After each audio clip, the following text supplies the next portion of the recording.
సాయిబాబాది ఒక అద్భుతమైన జీవితం. మామూలుగా చాలామంది విషయంలో జీవితమే ఒక పోరాటం అని, జీవితమే ఒక సందేశం అని అంటూ ఉంటారు. కానీ సాయిబాబా విషయంలో మాత్రమే అది అక్షరాల నిజం. ఆయన జీవితంలో పోరాటం 5వ ఏట పోలియో వచ్చినప్పుడు ప్రారంభమైంది. ఒక ఆర్థిక పరిస్థితి సక్రమంగా లేని కుటుంబంలో, మధ్యతరగతి కుటుంబంలో తండ్రియే కుదురైన ఉద్యోగం చేయక, తల్లి కేవలం ఇంట్లో అనేక చిల్లర వ్యాపారాలతో కుటుంబం గడుపుతూ ఉంటే అక్కడి నుంచి చదువు కోసం అనేక పోరాటాలు చేశాడు. అమలాపురంలో ఒక మారుమూల కుగ్రామంలో పుట్టిన మనిషి సెంట్రల్ యూనివర్సిటీలో MA, central institute of English and foreign లాంగ్వేజెస్లో ఎంఫిల్, ఢిల్లీ విశ్వవిద్యాలయంలో పిహెచ్డి చేశాడు. ఇక్కడ పాలిటెక్నిక్ కాలేజీలోనూ, రైల్వే డిగ్రీ కాలేజీలోనూ లెక్చరర్గా పనిచేశాడు. ఆ తర్వాత ఢిల్లీ విశ్వవిద్యాలయానికి వెళ్ళి అక్కడ ప్రొఫెసర్గా పనిచేశాడు. ఇదంతా జీవిత పోరాటం అయితే, ఈ జీవిత పోరాటం అంతా ఆయనకు దాదాపు 20వ ఏటి దాకా, 22వ ఏటి దాకా జరిగిందంటే అప్పటి నుంచి ప్రారంభించి గత 36 ఏళ్లుగా ఆయన ప్రజల కోసం పోరాటాల్లో ఉన్నాడు. అనేక సంఘాలు పెట్టాడు, అనేక ప్రజా ఉద్యమాలను నిర్మించాడు. 93-94 కాలంలో ఆయన ప్రజా ఉద్యమాల్లోకి రావడం ప్రారంభమైంది. అంతకుముందే మండల్ ఉద్యమంలో బహుజన వర్గాలకు రిజర్వేషన్ దక్కాలి అనే ఆందోళనలో ఆయన తన ప్రజా జీవితం ప్రారంభించాడు.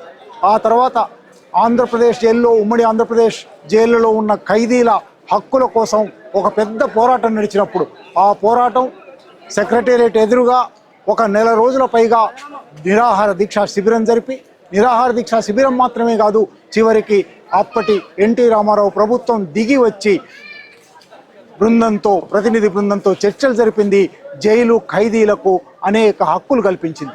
ఆ తర్వాత ఆయన అఖిల భారత ప్రజా ప్రతిఘటన వేదిక, all India people's resistance forum అనే ఒక సంస్థలో నాయకత్వ బాధ్యతలోకి వచ్చాడు. ఆ నాయకత్వ బాధ్యతల్లో భాగంగానే 1997 డిసెంబర్లో మొదటిసారి తెలంగాణ కోసం వరంగల్లో ఒక మహాసభ జరిపాడు. అప్పటికే సూర్యాపేటలోను, భువనగిరిలోను తెలంగాణ కోసం మహాసభలు జరిగి ఉన్నాయి. కానీ వరంగల్ మహాసభ AIPRF, all India people's resistance forum నాయకత్వంలో, సాయిబాబా నాయకత్వంలో 2 రోజుల పాటు జరిగిన వరంగల్ మహాసభ ప్రత్యేక తెలంగాణ ఆకాంక్షను స్పష్టంగా ప్రకటించింది. వరంగల్ డిక్లరేషన్ ప్రకటించింది. ఆనాటికి తెలంగాణ రాష్ట్ర సమితి ఏర్పడలేదు. ఆనాటికి కల్వకుంట్ల చంద్రశేఖరరావు గారు చంద్రబాబు నాయుడు మంత్రివర్గంలో రవాణా శాఖ మంత్రిగా ఉన్నాడు. అటువంటి రోజుల్లోనే తెలంగాణ పోరాటం ప్రారంభించిన వాడు సాయిబాబా. ఆ తర్వాత ముంబై రెసిస్టెన్స్ అనే ఒక ప్రజా ప్రతిఘటన వేదికను ముంబైలో నిర్వహించాడు. ఢిల్లీలో దేశాల జాతుల సమస్య మీద ఒక అద్భుతమైన సదస్సు, అంతర్జాతీయ సదస్సు నిర్వహించి సింఫనీస్ ఆఫ్ ఫ్రీడమ్ అనే పుస్తకం వేశాడు. 2000 నుంచి ప్రారంభించి ఢిల్లీ విశ్వవిద్యాలయ ఉపాధ్యాయుడుగా ఉంటూ ఆయన ప్రపంచంలో అనేక దేశాలలోని ప్రజా సంస్థలతో, ప్రజా ఉద్యమాలతో సంబంధాలు పెట్టుకున్నాడు. ఆ సంబంధాలతో భారతదేశంలోని ప్రజా ఉద్యమాల గురించి దేశాలలో ప్రచారం చేశాడు. చివరికి అమెరికాకు, యూరోప్కు వెళ్ళి భారత ప్రజా ఉద్యమాల గురించి అనేక చోట్ల ఉపన్యాసాలు ఇచ్చాడు. సరిగ్గా అప్పుడే మధ్య భారత అరణ్యాలలో ఖనిజాలను కొల్లగొట్టడానికి, ఖనిజాలను బహుళజాతి సంస్థలకు అప్పగించడానికి భారత ప్రభుత్వం చేపట్టిన సల్వా జుడుంను ఖండించడంలో సాయిబాబా ముందున్నాడు. ఆ తర్వాత ఆపరేషన్ గ్రీన్ హంట్ పేరుతో సల్వా జుడుంను ఆపివేయమని సుప్రీంకోర్టు తీర్పు ఇచ్చిన తర్వాత కేంద్ర ప్రభుత్వం ఆపరేషన్ గ్రీన్ హంట్ ప్రారంభించింది. ఆపరేషన్ గ్రీన్ హంట్కు వ్యతిరేకంగా దేశాలలో ప్రచారం చేసినవాడు, రాసినవాడు, మాట్లాడినవాడు సాయిబాబా.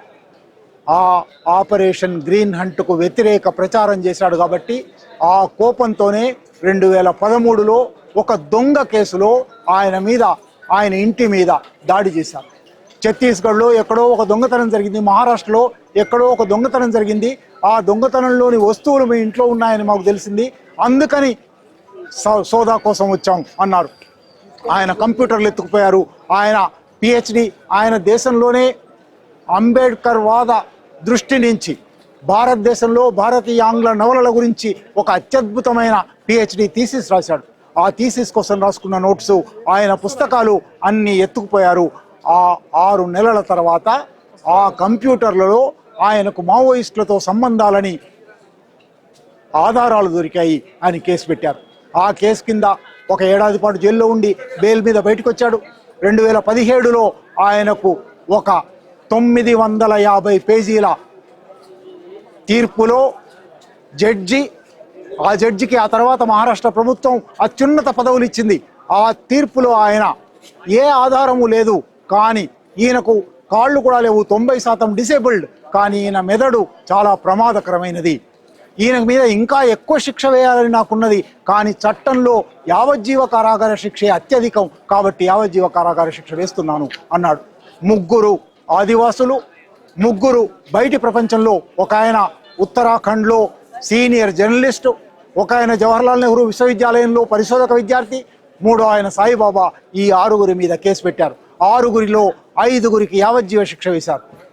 ఆ కేసు మీద అప్పీల్కు వెళ్తే అప్పీల్ను సుప్రీంకోర్టులో తీసుకోవడానికి, హైకోర్టులో తీసుకోవడానికి, సుప్రీంకోర్టులో తీసుకోవడానికి ఏళ్ల తరబడి తాత్సారం చేశారు. చివరికి 2022లో బొంబాయి హైకోర్టు నాగ్పూర్ బెంచ్ ఈ కేసు అసలు అవసరమైన ప్రభుత్వాధికారుల అనుమతి లేకుండా పెట్టారు, కాబట్టి ఈ కేసు చెల్లదు, కాబట్టి సాయిబాబా నిర్దోషి అని కేసు కొట్టివేసింది. వెంటనే క్షణాల మీద కేంద్ర ప్రభుత్వ హోంమంత్రిత్వ శాఖ సుప్రీంకోర్టుకు వెళ్ళి ఈ తీర్పును ఆపివేయండి, ఆయనను జైల్లోనే ఉంచండి అని మళ్ళీ ఒత్తిడి తెచ్చింది. సుప్రీంకోర్టు స్టే ఇచ్చింది. సుప్రీంకోర్టు స్టే ఒక ఏడాది పాటు నడిచిన తర్వాత సుప్రీంకోర్టు మళ్ళీ ఇది కేవలం టెక్నికల్ కారణాల మీద కొట్టేశారు, కాదు మెరిట్ కారణాలు, అసలు కేసులో ఏముందో ఆ కారణాలు చూడండి, మళ్ళీ ఒకసారి పరిశీలించండి అని మళ్ళీ హైకోర్టుకు పంపించింది. మళ్ళీ ఈసారి కూడా హైకోర్టు డివిజన్ బెంచ్, అంటే 2 న్యాయమూర్తులు, ఈ కేసు చెల్లదు, ఈ కేసు అబద్ధం, ఈ కేసులో సాక్ష్యాలు లేవు, కనుక యావజ్జీవ శిక్ష కాదు కదా, అసలు ఒక్కరోజు శిక్ష కూడా వేయడానికి వీలు లేదు అని కొట్టివేశారు. అట్లా 10 సంవత్సరాల పాటు కొట్టుడు పోయిన కేసుకు, నిర్దోషి అని తేలిన కేసుకు, సాక్ష్యాధారాలు లేని కేసుకు, అబద్ధపు కేసుకు 10 సంవత్సరాల పాటు జైల్లో ఉన్నాడు. జైల్లో ఉన్న కాలంలో ఆయన ఆరోగ్యం భయంకరంగా క్షీణించింది. జైలుకు పోకముందు ఆయనకు ఉన్నది ఒకే ఒక్క లోటు, పోలియో వల్ల కాలు పోయింది.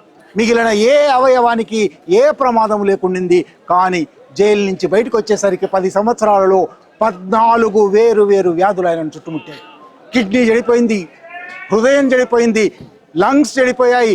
ఆయనను లాక్కుపోవడం వల్ల ఆయనకు చేరలేదు, ఆయన వీల్ చైర్లో పోవలసిన వాడు, ఆయనను పోలీసులు లాక్కుపోవడం వల్ల ఎడమ చేతి నరాలన్నీ తెగిపోయాయి, ఎడమ చేయి కదిల్చలేని స్థితి వచ్చింది. అట్లా సాయిబాబా ఇవాళ జరిగింది. 7 నెలల కింద ఆయన కేసు కొట్టేసి బయటకు వచ్చాడు. 7 నెలలుగా బయట ఉన్నాడు. ఈ 7 నెలలలో 5 నెలలు ఆసుపత్రిలోనే ఉన్నాడు. 10 ఏళ్ల శరీరం ధ్వంసం అయిపోయింది దానికి చిహ్నంగా.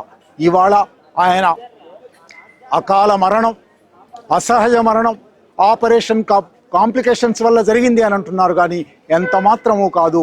ఇది ప్రభుత్వం చేసిన హత్య, రాజ్యం చేసిన హత్య, జైలు అధికారుల నిర్లక్ష్యం చేసిన హత్య, పోలీసులు పెట్టిన తప్పుడు కేసు హత్య. కేంద్ర ప్రభుత్వం ఆయనకు బెయిల్ ఇవ్వడానికి, పేరోల్ ఇవ్వడానికి, వదిలేయడానికి అవకాశాలను అడ్డుపెట్టి ఆయనను చంపేయడానికి ప్రయత్నం చేసింది. ఎట్లాగైతే అమిత్ షా 2026 మార్చి నాటికి మావోయిస్టులను నిర్మూలిస్తానంటున్నాడు, అర్బన్ మావోయిస్టులను నిర్మూలిస్తానంటున్నాడు, అందులో భాగమే ఈ హత్య.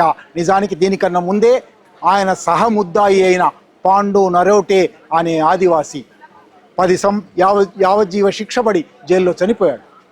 3 సంవత్సరాల తర్వాత ఆయన నిర్దోషాన్ని బయటకు వచ్చింది. నిర్దోషాన్ని కోర్టు తీర్పు చెప్పింది. అంటే పాండు నరోటేకు నిర్దోషిగా తేలక ముందే మరణశిక్ష విధించారు.